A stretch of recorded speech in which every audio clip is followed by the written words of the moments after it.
Hey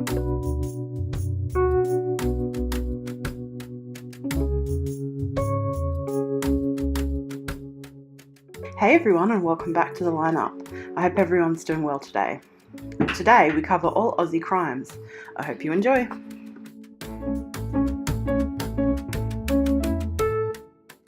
George Pell was sentenced yesterday for sexually abusing 2 choir boys whilst he was a Catholic archbishop in the 1990s. Pell was sentenced to 6 years with a minimum non-parole period of 3 years and 8 months. He will also be registered a sex offender for the rest of his life. County Court Judge Peter Kidd yesterday said that he took Pell's health into consideration when handing down the sentence. He said, "I will impose a shorter non-parole period than I otherwise would have been inclined to impose in recognition in particular of your age, so as to increase the prospect of you living out of the last part of your life in the community. Pell, 77, has heart problems and high blood pressure." The judge yesterday said, "The acts were sexually graphic. Both victims were visibly and audibly distressed during the offending. There is an added layer of degradation and humiliation that each of your victims must have felt in knowing that their abuse had been witnessed by the other."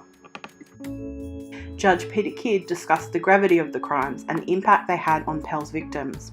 He refers to one of the victims as Jay. Kidd says, "Jay has experienced a range of negative emotions which he has struggled to deal with for many years since this offending occurred. He has found it difficult because of the issues of trust and anxiety. I take into account the profound impact your offending has had on Jay's life." Pell has continued to maintain his innocence and is appealing his conviction. Personally, I don't think Pell will end up serving much time at all. What do you guys think? Comment below.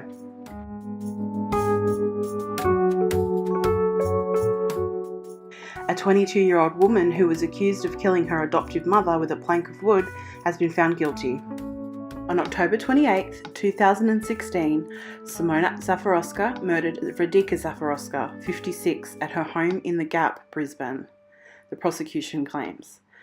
Gabriella had 26 severe injuries, including skull fractures and brain bleeding. These injuries occurred whilst she was sleeping. After the killing, Simona called 000 and pretended intruders had killed Gabriella. "You did for a long period of time maintain an elaborate ruse," Justice Anne Lyons said in sentencing. "You falsely caused a disturbance in the house to make it look as though there were intruders in the house." The trial lasted over a month, with her yesterday being sentenced to life in prison with the possibility of parole after 20 years. She still maintains her innocence. Close to home for me, a man has been shot dead during a police operation in Glendale, the Port Macquarie area, this morning. The police went to the house for inquiries into the death of 27-year-old Gabriella Thompson on Wednesday. When police arrived at the home to talk to Tafiri Walton, 21, he threatened them with a knife and was shot by police. Walton was treated by 4 ambulance crew and an aeromedical crew for his multiple gunshot wounds, but died at the scene. Assistant Commissioner Max Mitchell stated, "The interaction, to my information, was quite quick. Basically, I believe that, as police have located this person in the rear yard, he has come at police armed with what could be probably described as a 20-centimetre bladed folding knife. I believe, on all the information that is known to myself at this point in time, I think our police have done an excellent job."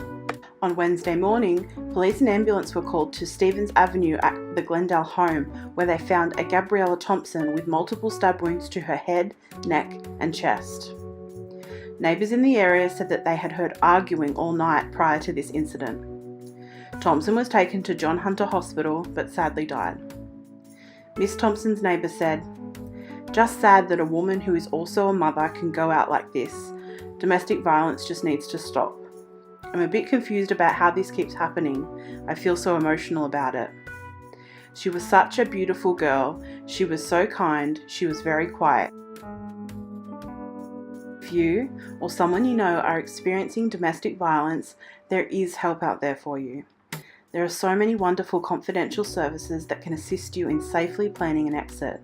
I will leave some links below for you."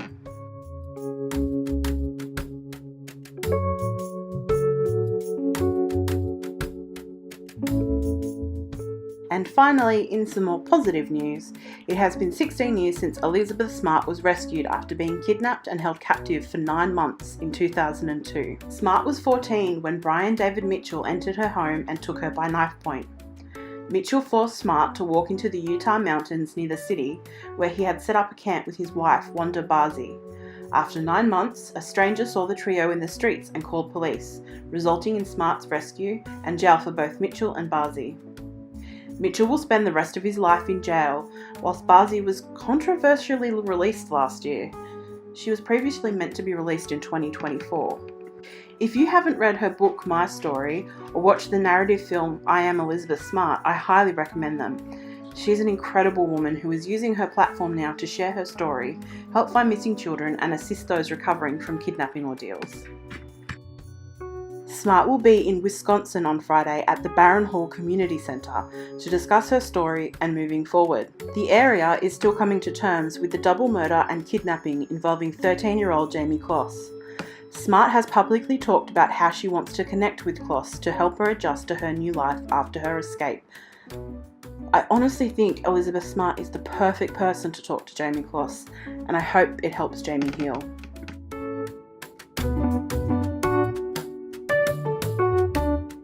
And that's all for today's lineup. Don't forget to like and subscribe. On Sunday, I have a special video that I gave away in the chronic illness chat yesterday. Speaking of which, thank you so much for the love on our first Chronic Illness Club live yesterday. I'm so glad that I did it and gave people a safe place to talk about their stories. We will continue to do it every Wednesday at 11 AM Sydney time.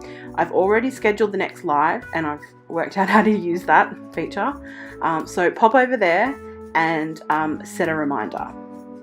Don't forget to also follow me on Twitter for breaking news and all things true crime and chronic illness. Bye for now.